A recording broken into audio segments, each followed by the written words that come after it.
Assalamualaikum warahmatullahi wabarakatuh. Etika komunikasi yang baik akan menciptakan hubungan yang baik dan harmonis antara manusia. Sebaliknya, tanpa adanya pengetahuan etika komunikasi, maka akan terjadinya kesalahpahaman yang menimbulkan perselisihan dan pertengkaran yang dapat memecah belah kehidupan manusia.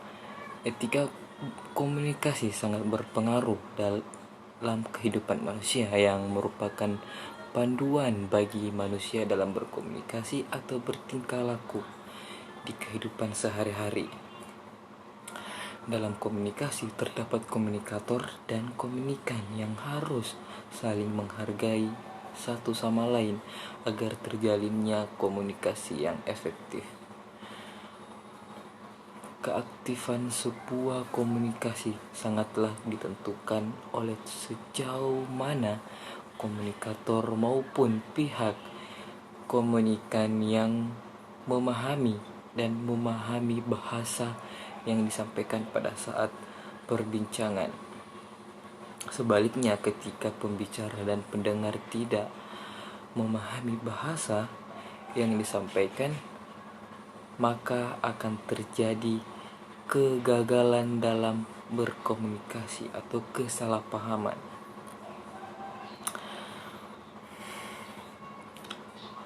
Ada beberapa kegagalan dalam berkomunikasi. Yang pertama, menjaga ucapan.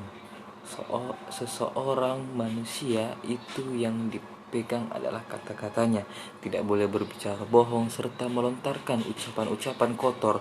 Ajaran Islam amat sangat serius memperhatikan soal menjaga lisan, berhati-hati dalam berbicara, yaitu memikirkan terlebih dahulu sebelum mengeluarkan kata-kata. Karena setiap perkataan itu akan dimintai pertanggungjawaban.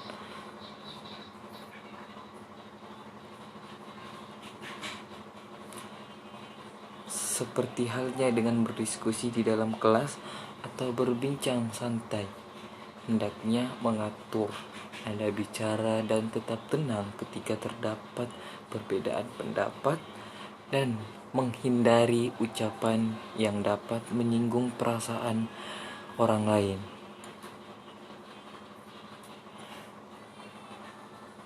Yang kedua yaitu sopan santun. Bertingkah laku yang baik dan ramah terhadap lawan bicara. Ada beberapa hal sopan santun yang diperhatikan dalam berkomunikasi.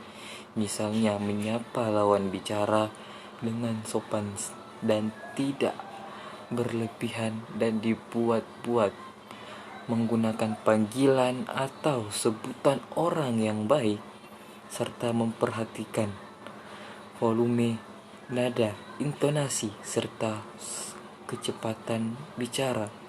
Bicara dengan suara yang stabil, tidak terlalu pelan dan tidak terlalu cepat juga, sehingga dapat dimengerti dan dipahami oleh lawan bicara.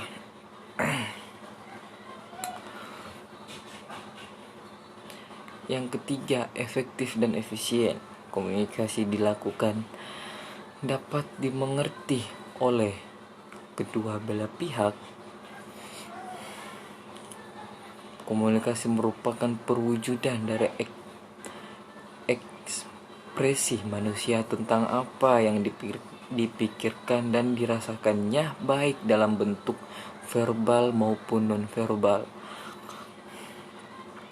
Komunikator dan komunikan harus berbicara dengan sopan santun yang tidak melukai perasaan satu sama lainnya, yaitu secara lemah lembut, jujur, sesuai fakta, dan di waktu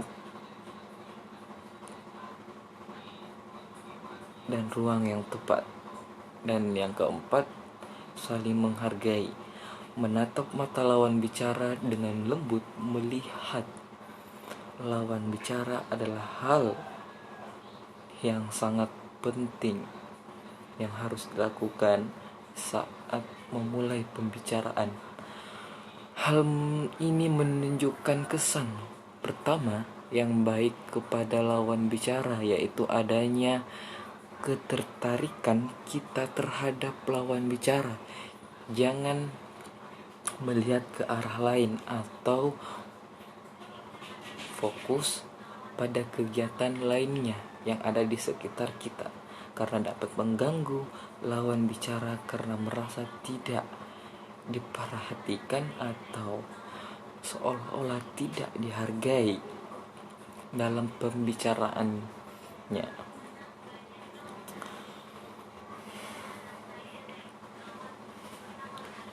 Adapun yang harus kita lakukan selain berkomunikasi secara langsung, ada beberapa komunikasi yang terjalin antara dosen dan mahasiswa, dan itu semua juga harus diperhatikan etikanya. Ada beberapa hal yang perlu diperhatikan ketika menghubungi dosen melalui pesan singkat atau melalui WhatsApp dan telepon. Yang pertama, ketika menghubungi dosen dengan media komunikasi pesan singkat atau telepon adalah hari dan jam yang sebaiknya kita menelpon dosen pada hari dan jam kerja. Karena demikian kita tidak mengganggu jam istirahat ataupun jam bersama keluarga, kecuali memang dosen kita menentukan atau meminta ataupun memperbolehkan kita untuk menghubungi di luar jam kerja. Yang kedua, gunakan bahasa yang efektif dan tidak lupa mengucapkan salam sesuai dengan kepercayaan agama masing-masing.